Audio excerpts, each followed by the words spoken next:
read one little piece, right? But if you don't mind, I'll talk a bit because I actually first met Eoin in this room. I think it was around 2014 because I was trying to work backwards through Eoin, but it was before he was in UCC. I was reading here with Danny Morrison actually that night, and Eoin turned up. He was still in school, and I was downstairs smoking, and we were talking about this and that and the other, and he was there, and I think Eoin was there as well. I see my memory is very bad as time goes on, but and I was saying, look, I will drop one of my books into some place in Cork. You know, you can pick it up there, right? And I was saying that you don't need your dad to know that you're reading this stuff, right? And he was saying, my dad sent me down. Okay, but I mean the point is that I at any time it's a bit like the award tonight. Any kind of encouragement when you're writing means an awful lot. So that night sort of jumped out as a special night for me. And I suppose about maybe 6 months later I was reading in Cashman's pub upstairs over Cashman's, and who turned up but Eoin again. And I was chatting to him and I was saying, do you do any writing? He said, I write poetry. And I said, oh fuck, I said, you should have brought it along, you could read with me, right? And it was my first time seeing it. It just shows how long ago it was. He said, I have it on my phone. So he took out his phone and he read that night, and that was that. And then next day I got an email saying he was in UCC, and would I go up, he was in the English Society or whatever, and would I go up and chat? And I did, and we had a great night. It was up in, there was great all night.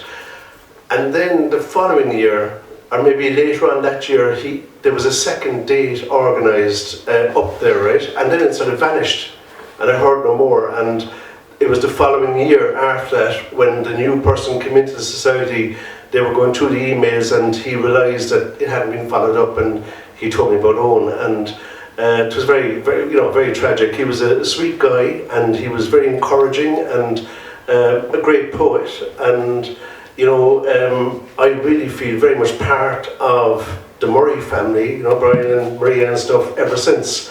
And I've met them over the years, and they've called to the house, and it's sort of important for me, right, to be here. So I'm going to read a small piece, and then I'm going to read a small piece first of all. Before I read it, I just say that it's a little small poem I dedicated to my mother.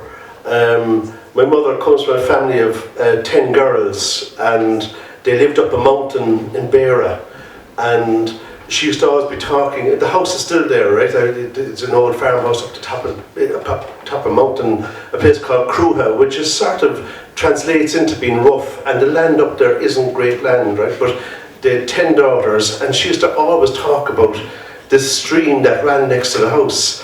And I suppose me, in my sort of urban naivety, assumed she was talking about a water feature, and I didn't realise what she was actually talking about was that they had running water next to their house, whereas the neighbours would have to walk a half a mile to the pump, and that how special this water was, it was fresh and all that kind of stuff.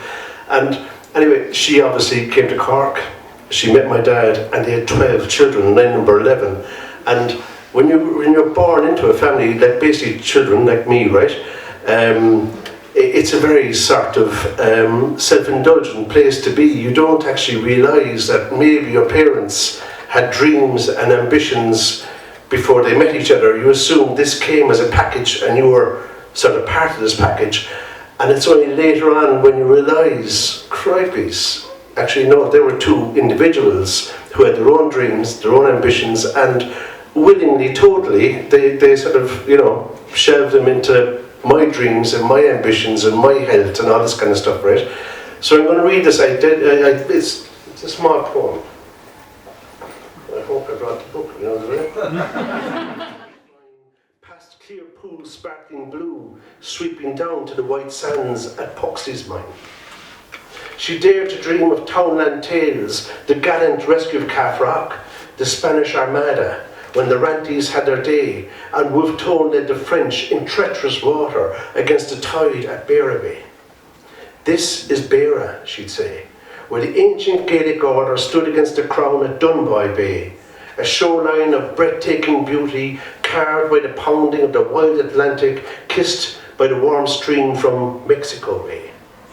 This is Beara, where the finest gentlemen of Queen Elizabeth's court, Captain John Bostock under George Carew, they crossed Dursey Sound to the island's sanctuary and wilfully slaughtered the innocents, thrown from the cliff face, 2 by 2.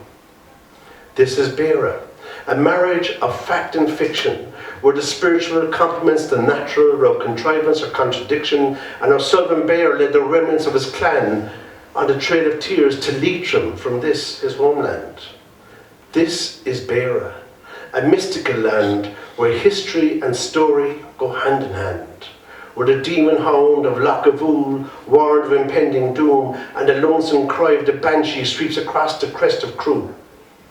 This is Beara, a land shaped by the people, a people shaped by the land, where the mountain ram is king of all that he surveys, and the regal splendour of the ancient Cailleach is crowned queen of the Corcadee and the Corcalee. So no, she seldom spoke of loneliness, but sometimes dared to dream, up high, where golden fish and angels fly, when the setting sun reached back to say, this is Beara, come home the road to me. That's it.